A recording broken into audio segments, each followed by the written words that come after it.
Oh, hey, you're up. Oh, hey, you're up. Hit that flying pajama or what? Oh, hey, you're up. You're Oh, gonna hey, die. you're up. Again Hit that flying pajama or again. what? Oh, hey, and you're again. up. Oh, hey, you're up. Hit that flying pajama or what? Oh, hey, you're up. Oh, hey, you're up. Who's Bill Murray? Oh, hey, you're up. I'm not sure if you remember my name or not. You were pretty wasted last night. I'm Bubbawheat, and you're listening to my podcast, It's Time to Rewind, where we're in the death days of autumn, covering the Happy Death Day movies one loop at a time. Today, we are discussing Tree's first loop in Happy Death Day 2U that starts at 24 minutes and 26 seconds, with Tree angrily waking up back on Monday the 18th in Carter's room, and ends at 42 minutes and 1 second with Tree accidentally jumping off the hospital roof. Joining me today is my guest, MovieRob. How are you doing today? I'm doing great, especially because I get all these Back to the Future references. Yeah, this is already an interesting season, even though I think last week I was somewhat critical on some of the mistakes I caught, but I think this week will be a little bit more interesting now that we've finally gotten back to having Tree as the main character rather than Ryan, which, nothing against Fivu, but Tree is really the heart and soul of this movie franchise, and it's good to get her back in the spotlight again. Yeah, no, I agree, but I also like the twist that we're no longer in a loop here. But we're not in a normal loop that we've been in up until now. In the first movie and through the first two loops of this movie. So I like the way Yeah. that they do a little switcheroo on us. Yeah, I feel like the first movie was full of fake outs, and this movie is full of twists and rug pulls. But before we jump in too much into today's loop, why don't you tell me a little bit about your history with these movies and when you first caught them? Well, the truth is, as you know, and maybe some people listening already know, if they've heard me talk about this little tidbit before, I'm not a fan of horror movies. I have stayed so far away from them over the years. To me, I just I love thrillers, but I don't like horror movies. So I stayed as far away from them as I could, and a few years back, it's probably been at least 5 or 6 years since it happened. Someone suggested to me, I don't remember even who. Yeah, maybe it was even you, but I don't remember. Suggested that I check this out. They said I might like the idea of Happy Death Day because of the fact that it deals with time loops. So I was like, okay, I'll check it out, and I was surprised at how much I enjoyed them. It wasn't an opening for me to start enjoying horror movies, but it you know the I like the tone and the way that this is not a pure horror movie because it's also a sci-fi type of it has a sci-fi twist to it, I guess you can say. Hmm. So Yeah, yeah, the first one is I'm very horror light, and the second one is even less horror. That's right. Correct. That's probably one of the reasons also why it didn't bother me, so much because it's Hmm. not, it's not what's the name of that the human centipede? Like that's something that just grossed me out just even thinking about it. I don't even need to see the movie or I know enough to not want to continue watch, not go even any further. So I stay as far away from that stuff as I can. But yeah, and I gotta say I was very disappointed when I heard that that the finale of the trilogy was eventually dropped. I'm still curious what the idea was for it.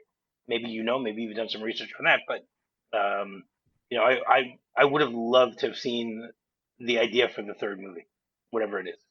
Yeah, the what little I've read was that it's kind of like Guillermo del Toro's Hellboy series. He wants to finish on like a big budget kind of post-apocalyptic finale, and I think that's been the hiccup where the second one had diminishing returns, and so it's been difficult for him to get an expanded budget for a third movie. I think if he Right. had a scaled back idea for the third one, then that would be no problem. Although he did earlier this month say that it was back on. I haven't read the news that it was back off again, but I also haven't heard any news that it's actually moving forward other than Christopher Landon, I think, posted on social media back in September that they were moving forward with the third one, but I haven't heard anything since then.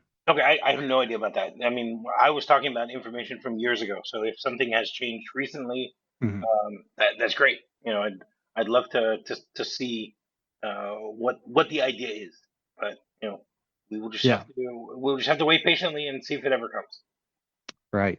So let's go ahead and jump into today's loop. And we've kind of, like I mentioned, we had two full loops going through Ryan's Tuesday, and then we just had the sissy machine going off at the end of last loop, and now we have Tree waking back up in Carter's room, and we have it's been an interesting, but I mean kind of slightly confusing decision that not only are we back to following Tree, but they skipped back a day. So they went from Tuesday the 19th in Tree's universe, and now she's back in Monday the 18th on her birthday in what we will soon find out is a parallel universe. Yeah, yeah. I also thought about that. The fact that why bring us back to that point? First of all, when I first saw this movie, I was actually um, I was happy about the fact that they were going to be going through with Ryan, at the beginning, because it's like, okay, Mhm. let's give us the next day and someone else, and maybe Yeah, the idea of a kind of third like a movie. Rashomon style. That's right. That's right. And then when they switched it back to Tree, that's perfectly okay. But as you said, it raises questions as to why they brought us back a day. But I personally believe that the reason they brought us back a day is, as we see during the course of this segment, everything she thought that she knew and that we knew about the 18th has now changed, and that's the clue to us that we're in a Mhm. multi-universe. Yeah, yeah, I think that's exactly, it's more of a storytelling reason, and it does work because if it was a different day, then Tree would not be familiar with everything that was going on. And neither would we. And this, yeah, and this breeds Tree's familiarity and the audience's familiarity so that both Tree and the audience notice whenever something is off. And then to clue in the different changes that something isn't quite right this time around. Correct. And I believe that this, I haven't double checked, even though I did watch it, before starting recording these episodes on the second movie. But I believe that this is the one full F bomb that we get here with Tree saying no effing way. Yeah, I believe so. As Ryan did start to say it, but he got cut off whenever he said "what the fuck," and then we switched to the other scene whenever they had the parallel Ryan reveal in the last loop. Correct. Yeah, and as soon as she as soon as Tree kind of fully realizes that she's back on Monday the 18th, and because we get to look at her phone, so that gives us the date, and I love it that she immediately goes to the door and yells for Ryan because she knows that he's on the way. And I also love the moment where Carter asks, "Do you two know each other?" And Ryan says no, and Tree says yes at the exact same time. Correct. Yeah, it's again, it's as you said, this movie is filled with a lot of twists because there's information that Tree and the viewer know that the characters don't. And Hmm. as things move along, we start finding out that because it's an alternate universe, there are things that Tree doesn't know. So it's Yeah. they're giving us the impression that she knows everything, and then even when she's walking through the quad and she's encountering all the same people that she was encountering in the first movie, she knows everything. She knows, and then she reaches a sorority house, and she's like, "Wait a second, something's off." And then from that moment Hmm. on, we start seeing that there are completely different things going on. Yeah, and I am completely on board with Tree's reaction. I feel like it's reminiscent of like if you're playing a video game and you're stuck on this difficult boss and then you finally defeat that boss and you get to the next level and then you get killed by the next boss and then you realize, oh, I didn't save and now you have to go back and fight that difficult boss from the previous level yet again. Correct.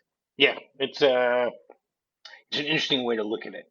I mean, the way that you mentioned it reminds me of isn't wasn't there a time loop movie that dealt with with bosses, with having to kill bosses? I That was I haven't seen it, but there was with there's one called Boss Level.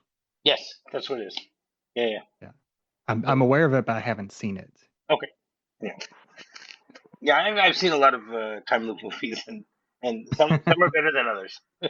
But Yeah, obviously, nothing still tops Groundhog Day. What can you do? right. It's like Die Hard. And You can't once you have the perfect beginning, all of the copycats and doppelgangers that they try to make afterwards, they all might have something interesting about them, but overall they still can't outdo the original. right. And I love that, even this movie was filmed 2 years later, but they still got all these like extras back. You know, I mean I could be wrong about the hipster goth, kind of looking at him right now. It's possible that he's not the same actor. I haven't double checked, but the activist signing the petition, she's definitely the same. And Well, it's an easy thing to you know, check. I Just if you open up two windows of IMDb and start checking back and forth and stuff like that. But you know, yeah, but I love like how well they recreated this opening scene or this time loop marker scene. correct. It's I it made me think of Back to the Future, even though there are other references here to Back to the Future. mhm, In this particular segment that we're doing. I mean, I don't know if you noticed yeah, there is a poster on the wall in Carter's room above the bed that Tree wakes up in that has a very strange Back to the Future poster on it. mhm. I'm I'm not sure if I caught that. I did in the first loop whenever Ryan is heading to the quantum mechanics lab the first time and he gets out of the elevator, there is also like a nice little poster. It's difficult to make out, but it's like a retro 80s club. Okay. Or like it's a poster for yeah a poster for um but it's in that like um 80s style uh neon noir synthwave type poster for Time Writers Club, and at the top it says, hey, you fans of the 80s. Which again, I mean this whole movie has the Back to the Future Part Two vibe. Hmm. Partially because of what you just said right now. I mean, you said that they're able to recreate scenes from a few years before. I mean, Back to the Future did the exact same thing 4 years after the original movie came out. When they came out with the sequel, they have the characters basically intrude on the events of the first movie, so therefore they had to recreate things and give us different perspectives Hmm. sometimes, but also in other times show us the exact same perspective. So I just loved the way. I mean, personally I'm a big fan of Back to the Future, so I was able to notice all of these various connections. Even I know I'm jumping ahead of myself a little bit, but even the very last few seconds of this particular segment to me is an homage to Back to the Future Part Two, where where she falls off the building because the same thing happens to Marty McFly, and but for Marty, he has a DeLorean to catch him. That's the one little difference. You know, Yeah, quite important. yeah. Yeah, in this one she just resets to the next day. Correct. Um, but yeah, and then going back to the loop, we like you mentioned, we get she tells everybody she has to do something first, and in her mind, she has to confront Lori as being her killer, once again, because that is left hanging in her opinion. And we get to the sorority house, and we don't get Danielle, and so Tree stops at the top of the stairs, and then we get the little audio cue of Danielle saying, "You sneaky little biatch," in kind of like a dreamy, almost like flashback little audio uh, audio cue there.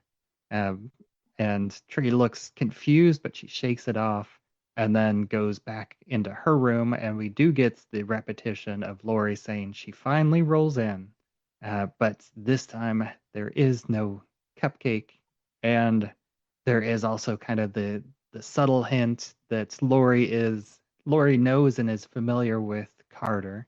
Although that does introduce the question of why Carter and Tree are not as familiar as Lori and Carter, since Carter is dating Danielle in this universe. So you would think that him and Tree would be familiar with each other, so he wouldn't have the line, I don't know if you'd remember my name or not. Right, right. Again, I also think that I think that one of the questions, and I don't think it was ever really answered, is how did Tree get to Carter's room? On the 17th. Was it? I don't think it was mentioned in the first movie, was it? Well, they were at a party, and they were, she was blackout drunk, and Carter was there at the party as well. And the implication is that Tree was probably making out with Carter, Okay, and but again, in this but she was so that doesn't drunk, make sense. right? And they do hint at that They in the hinted it. next loop because No, Ryan in this comes loop, in. she says to him, "How are you going to explain the fact that Hmm, that I was in your room?" But it's a question of them having to also try and explain it to us. It's been a while since I saw the yeah, first movie, so that's why I guess I forgot about the fact that they specifically did say that they were at a party and stuff like that. But so again, that's a little strange in this multiverse for that to have happened. But you also have to suspend your disbelief a little bit. yeah, and the the other, and then this her moment with Lori also ends with another parallel to the original universe because Lori is still pulling a double for Jen, so she's got to go to work, and then we get another.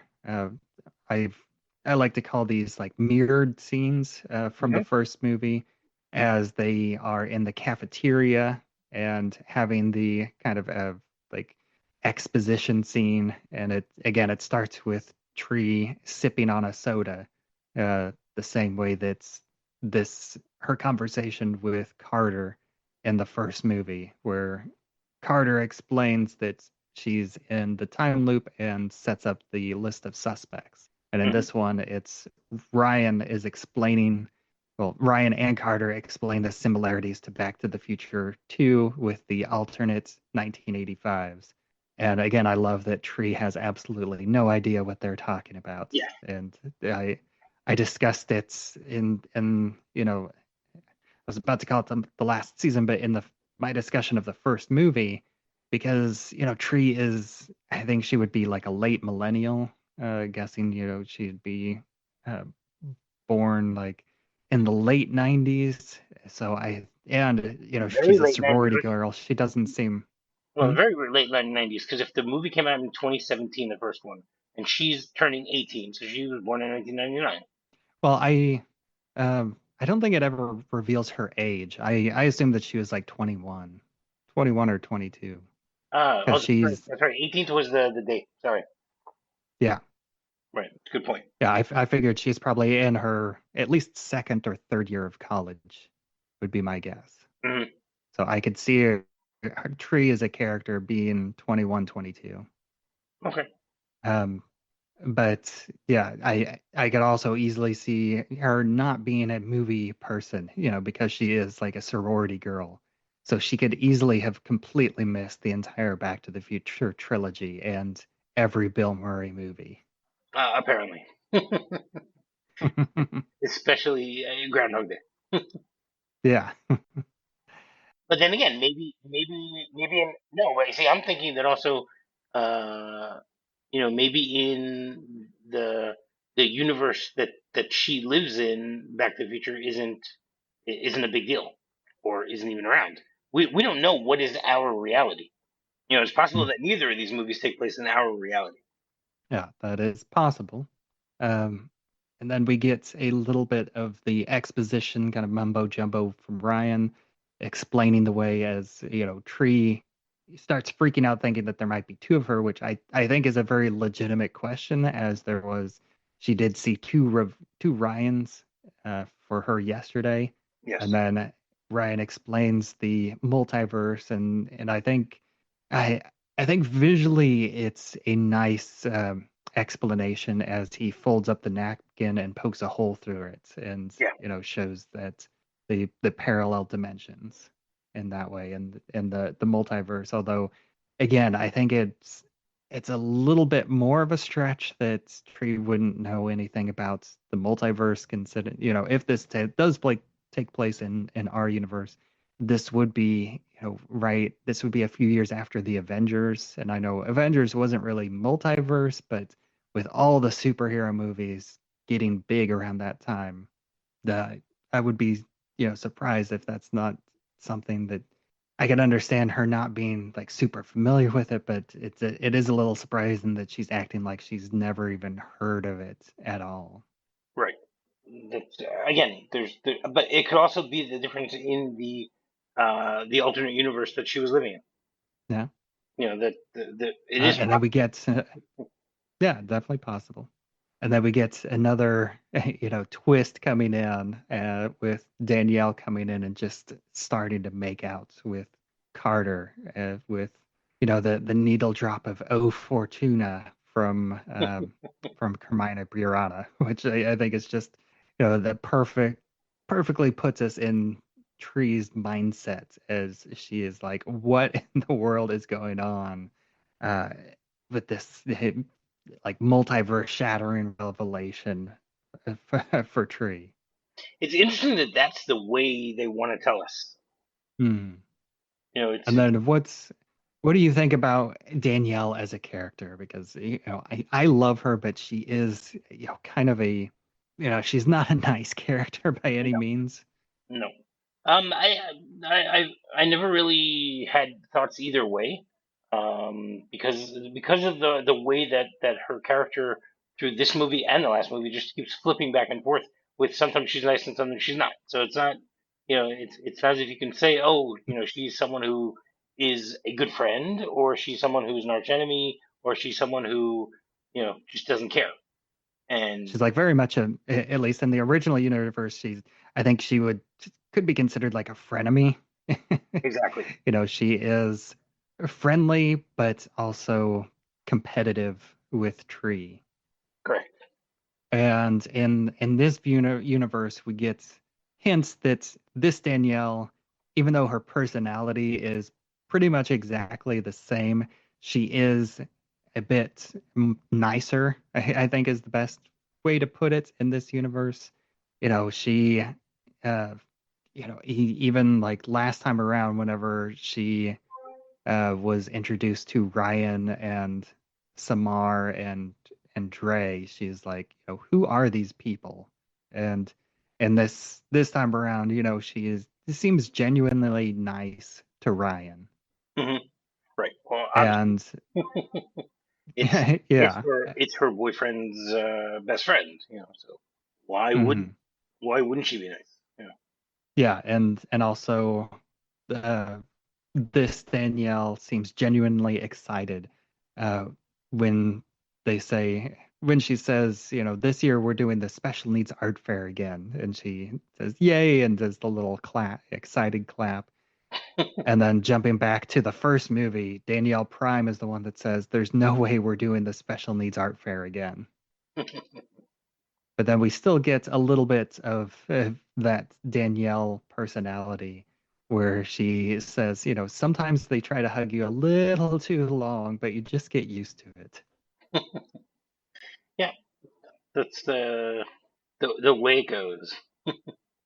Yeah, and she also, starts to uh, she starts to bring up the fact that Tree missed the house meeting, but again, she brushes it off in a nice way Yeah, when she exactly. says, She's not mean about it as you would have Mhm. expected. Right. And then Tree gets the same call from her dad that, in the first half of the movie, she was always ignoring, the first half of the first movie. And this is another thing that kind of confuses me between the two movies because I'm pretty sure that I figured out that what made the most sense as far as timing in the first movie was that the food date with her dad happened at dinner time. Hmm. But in this universe, it's definitely taking place at lunch. Right. So And I know the first time I watched the first movie, I thought that it was originally a lunch date, and it might have been just because I watched the two movies, pretty close to each other for the first time. But as far as the timing on everything in the first movie, it definitely seemed like her food date with her dad happened for dinner time, because well, that made it's the different. most sense with the timing of everything. But I mean, it's okay that they would change something like that here. That because again, it's Yeah. a completely different universe.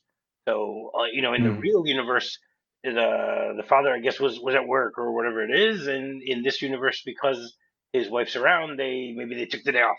And they were able because they knew they wanted to go have a birthday lunch with their daughter instead of going for a birthday dinner. That type of thing. Right.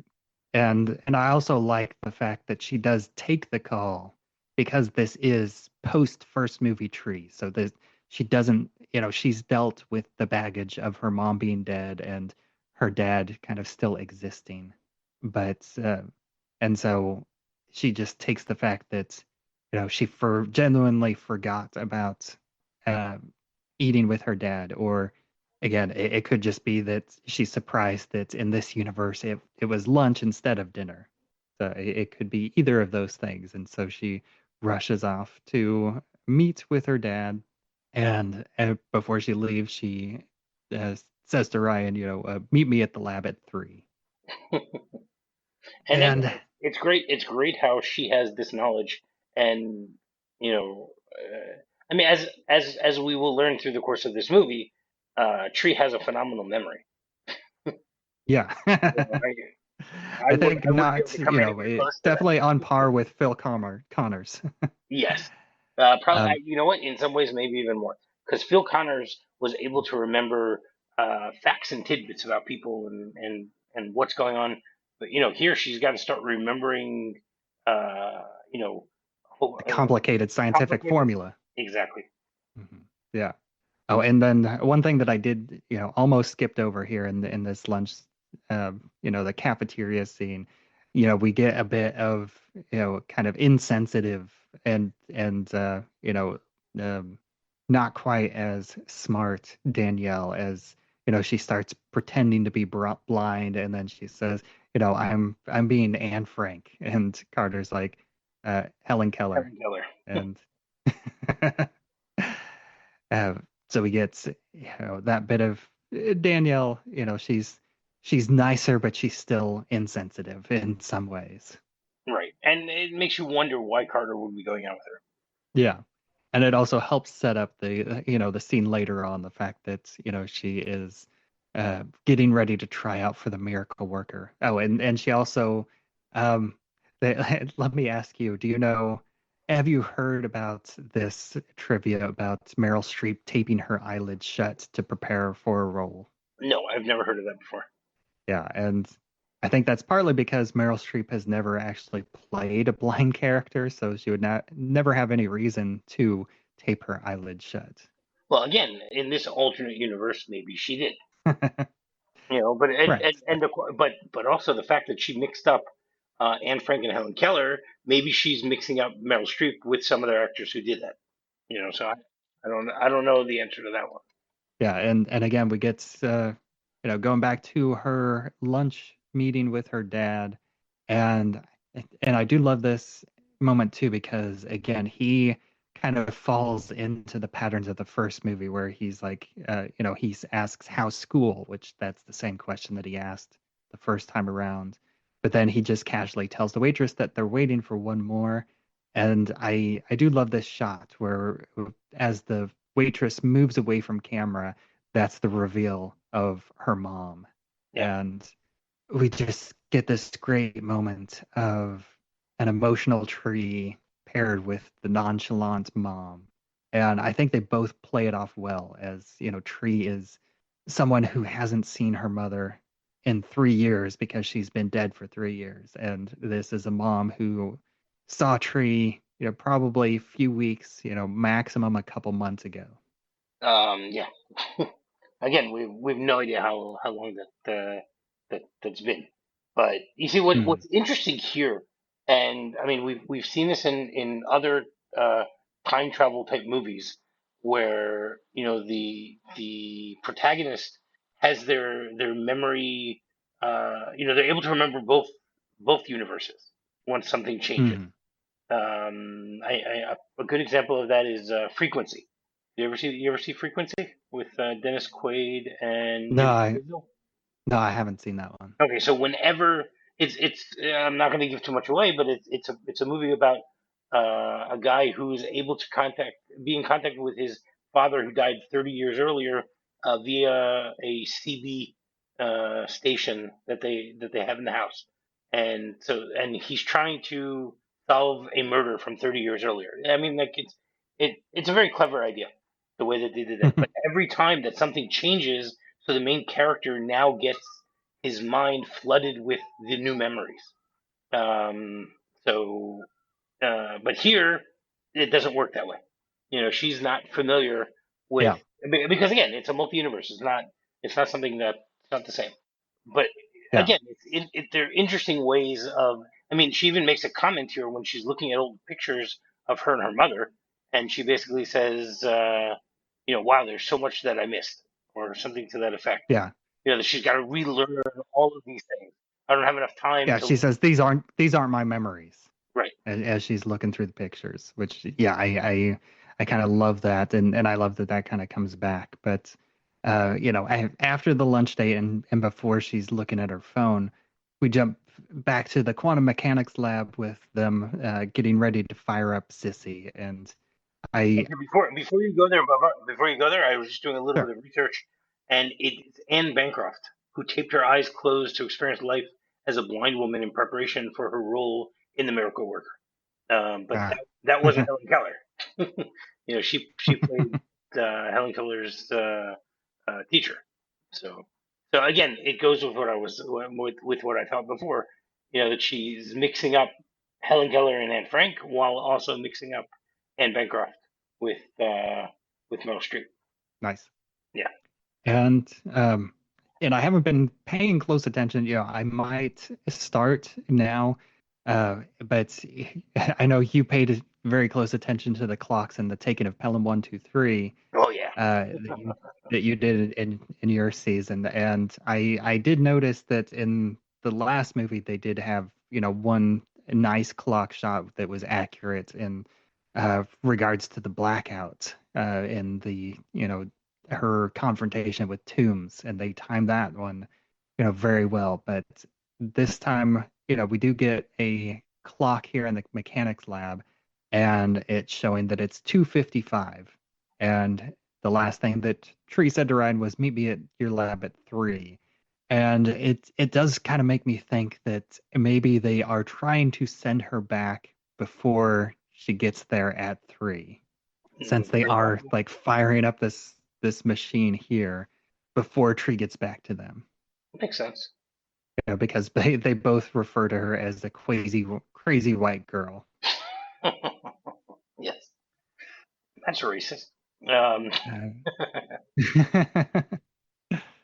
And once again, I mentioned this last week, but we have a 20-second countdown, and it takes closer to 30 seconds. And my count is, if Tree didn't stop it, it would have been about 27 seconds. So it's a little bit closer to accurate than the last one was, which was 30 seconds instead of 20. And I did notice that as Ryan starts doing the 10-second countdown out loud, he does start speeding up for the last few numbers. So it does make me wonder if, the 20 seconds is computer time and not necessarily real time, because as most people know, computer countdown clocks are not always accurate to seconds. Correct. And then we get Tree running out of the lab, and apparently she is ready to take over this life in this parallel universe. I like that she is like, she has the line, she is like, Lori's not trying to kill me. My mom's alive. No, this is fine. Everything's fine. And I also like the way that she's saying it, like she's trying to convince herself that everything's fine. I gotta say I like the fact that Lori is somewhat of an ally here. Hmm. Because it shows that people in alternate universes are not necessarily going to be exactly the same. Yeah. There are divergent paths to different people. So I like that, because Hmm. it's not as if for instance, Groundhog Day, right? The characters are all the same. Nobody changes unless Phil deviates them, but they stay Hmm. they stay the course. But here, when you're in this alternate universe, so you'd think that, okay, the characters are all going to be exactly the same, um, but they're not. They're different personalities. So I like the Yeah. way they do that. Yeah. And I also like this conversation uh, with between Tree and Carter, where Tree is like, when were you gonna tell me? Because from Tree's perspective, she still hasn't fully come to grips with the fact that this is a parallel universe, that everything is slightly different. And so from her perspective, Carter just started dating Danielle, but in this universe, they've probably been dating for a while. And Carter's like, I I didn't tell you because I assumed that you knew. I mean, Danielle's your best friend, which again, that kind of brings up the fact that, well, why did Carter think that Tree didn't know her name? Which, maybe they haven't been dating for a long time, but he just assumed that they knew, and he hasn't actually met Tree uh, fully, based on this Right. And conversation between that's the them way it here. thinks. Yeah. And kind of like we mentioned earlier, this is where Tree points out, don't you think that Danielle will wonder why you brought a drunk girl home to your room last night? And he does bring up again the Joplin line that he brought up in the first movie. I thought that you were going to choke on your own vomit like Janis Joplin. And again, he insists that nothing happened. Which in this universe is probably the truth. Yeah. And then we also get Tree notices Gregory and his wife. And it's, their conversation is very muted, but, I was like listening closely. I didn't go back to try and check the subtitles in the actual movie, but I could make out his wife saying she's in a sorority. So I think that that's enough that that they're clearly discussing his affair. And at this point in the movie, I think Tree probably assumes that they're talking about his affair with her, even though she doesn't yet know that it's actually his affair with Lori in this dimension. Correct. And I also think, as I was taking notes, I'm not sure if I like really kind of put it together, but I believe that's also why she thinks that Lori is still trying to kill her in this dimension. Right. And I believe that she thinks that, maybe the difference is just that she wasn't trying to poison her with a cupcake, but she is still trying to kill her.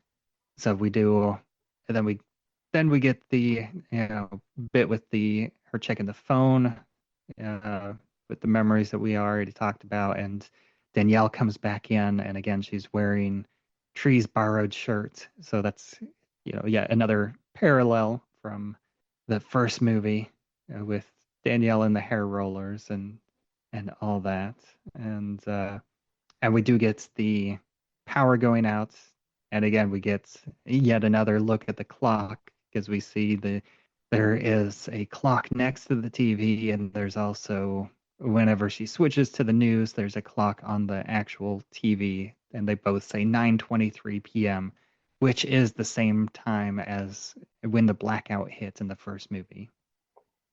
And so we get this reminder of like the blackout kind of hits Tree's memory and makes her remember about tombs still existing.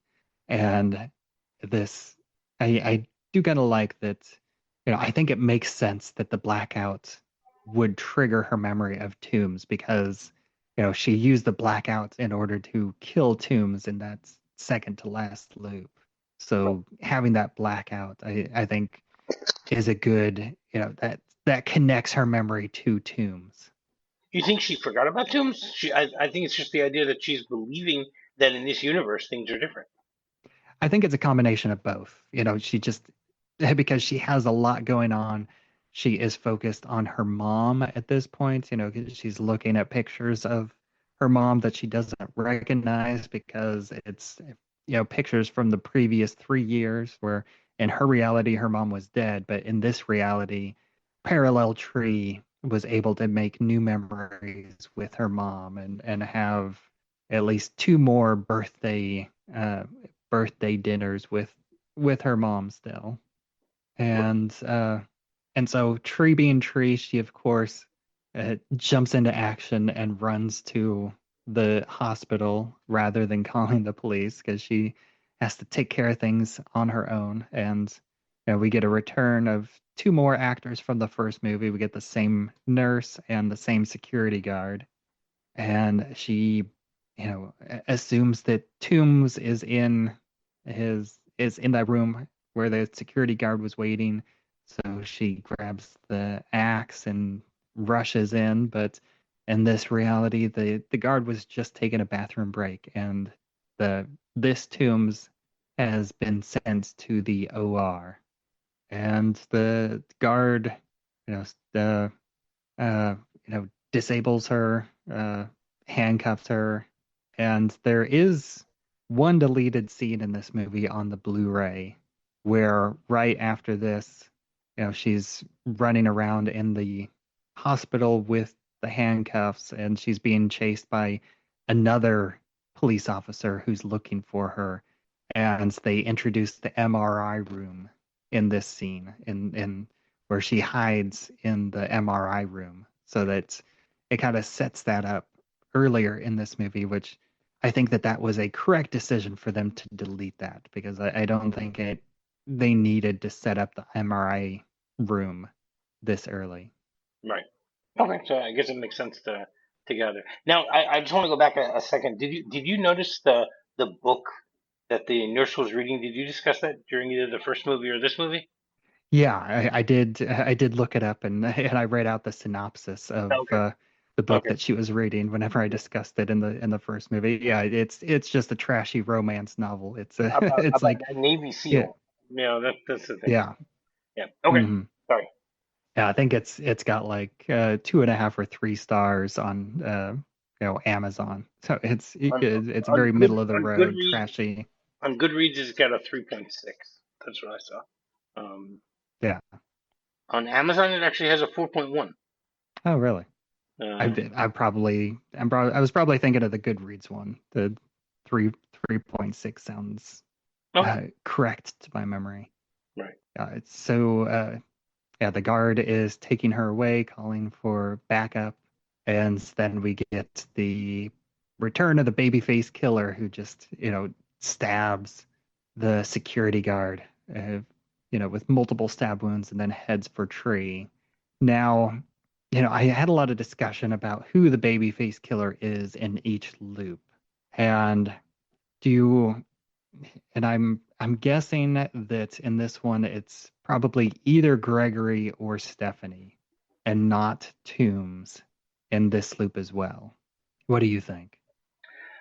I gotta say they made it very confusing in this movie to try and figure out who it is, and it doesn't really make much sense.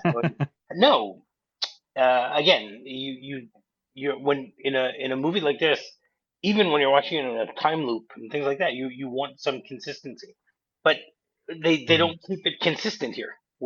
So it's anyone's guess who it could be, and it doesn't really matter at this point.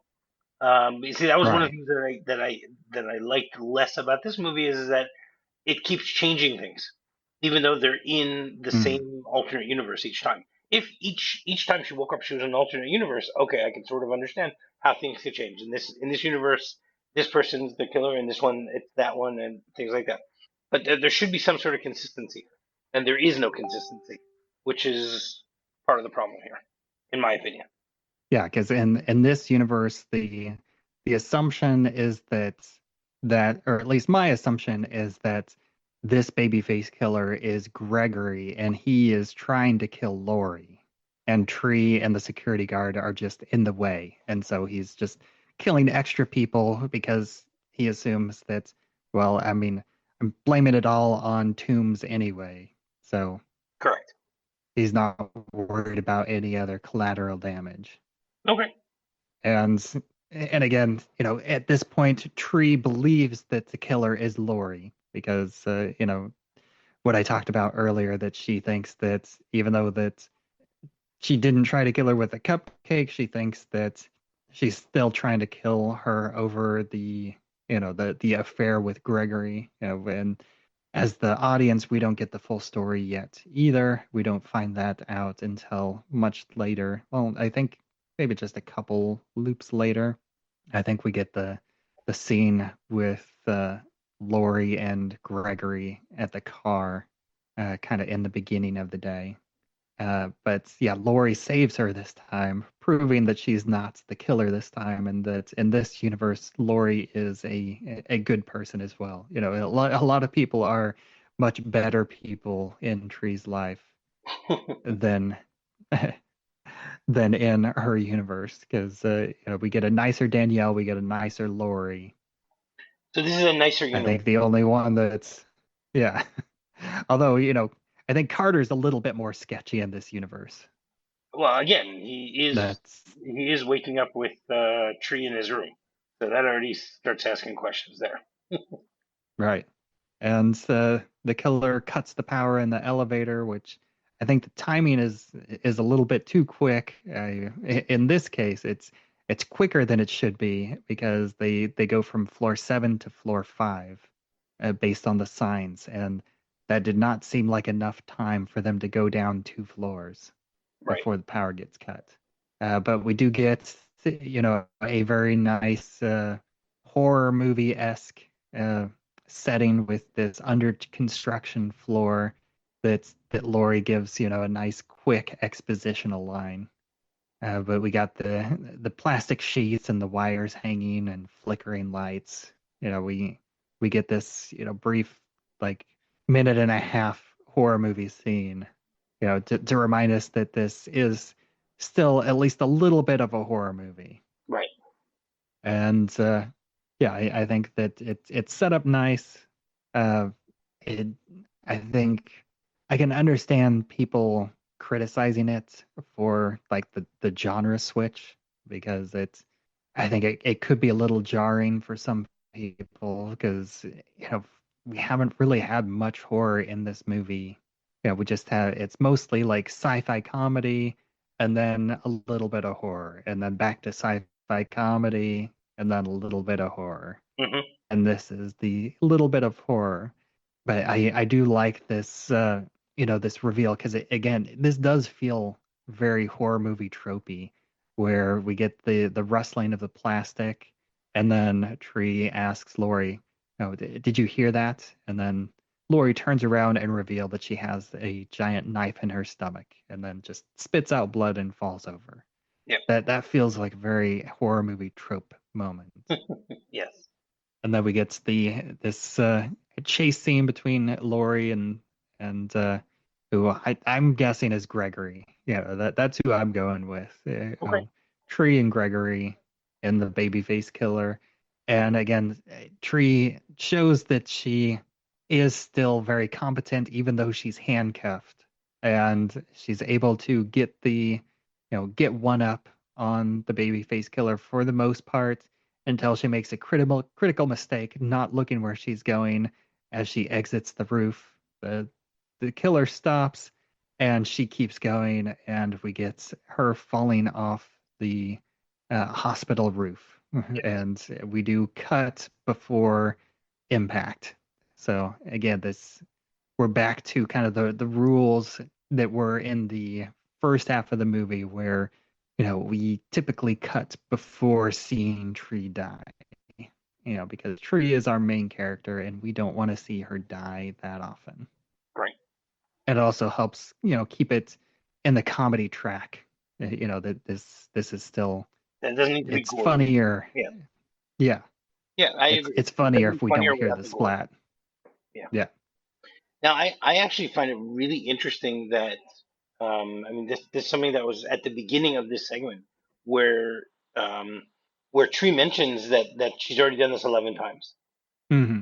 and you, having obviously done the homework on it, know that is that true?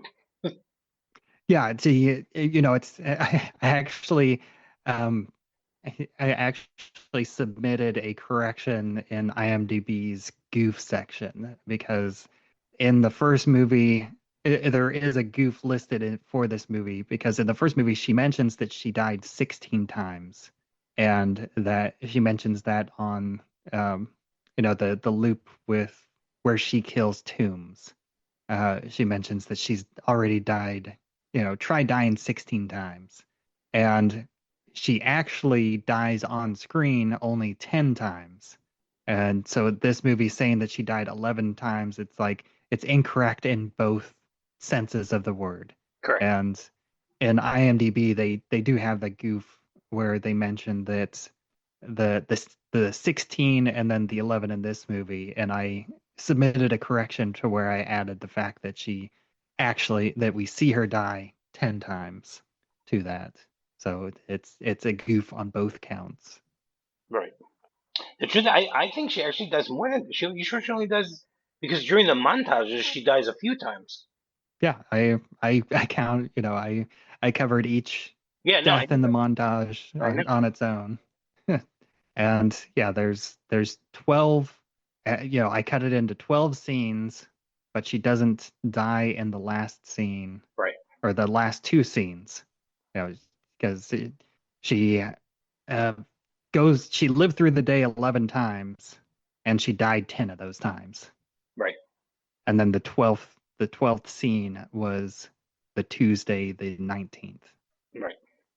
Although, yeah, and she hasn't died yet in this movie. Correct.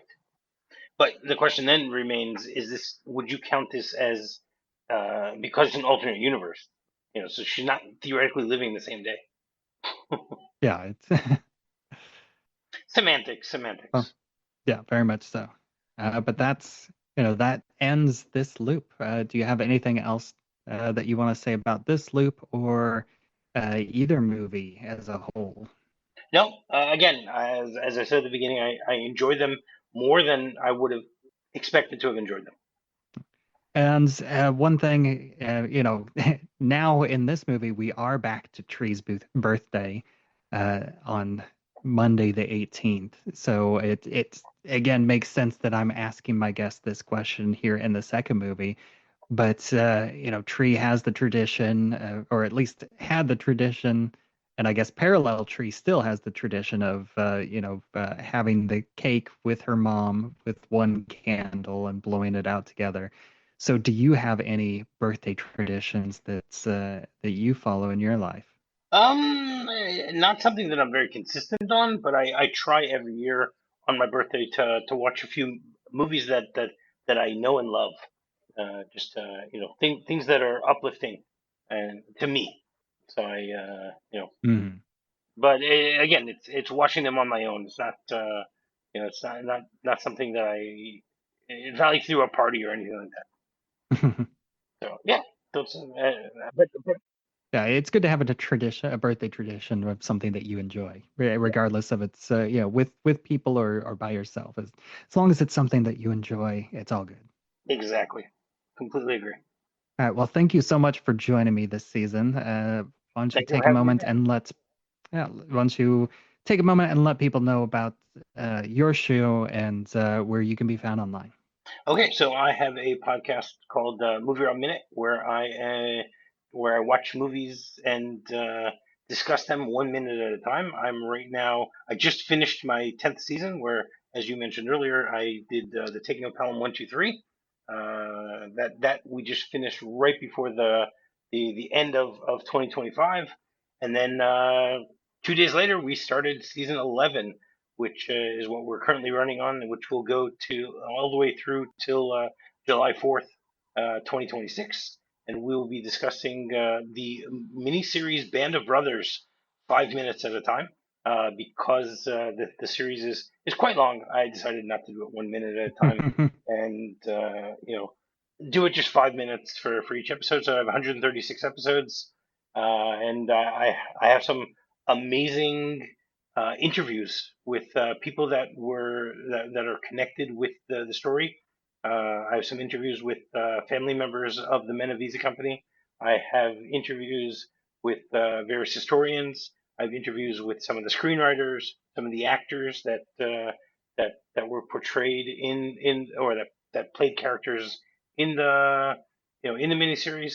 So yeah, it's a big endeavor, but it's been a lot of fun with the amount that I've already recorded, even though I have a lot more to go. And yeah, so you can find me at MovieRob Minute. You can just do a search on whatever podcatcher you're listening to this show on, and you can find my podcast there. And you can also find me on Facebook, you can find me on Twitter, and you can find me on Instagram. And my email address is movierobminute@movierob.net, and you can find me on my website, movierobminute.com. And as always, I'm Bubbawheat, and you can find me on social media where I'm at Bubbawheat. I am most active these days on Threads. That's the best place to find updates of what I am doing. And we also have a Facebook group. It's Time to Rewind, a time loop group where you can discuss episodes as they come out and keep up to date of what I will be doing in future seasons. So until next time. You know, this kind of reminds me of Back to the Future, too. Totally. Right? With Marty McFly? Doc? The DeLorean? Sorry. Are you serious? You've never seen Back to the Future? No, I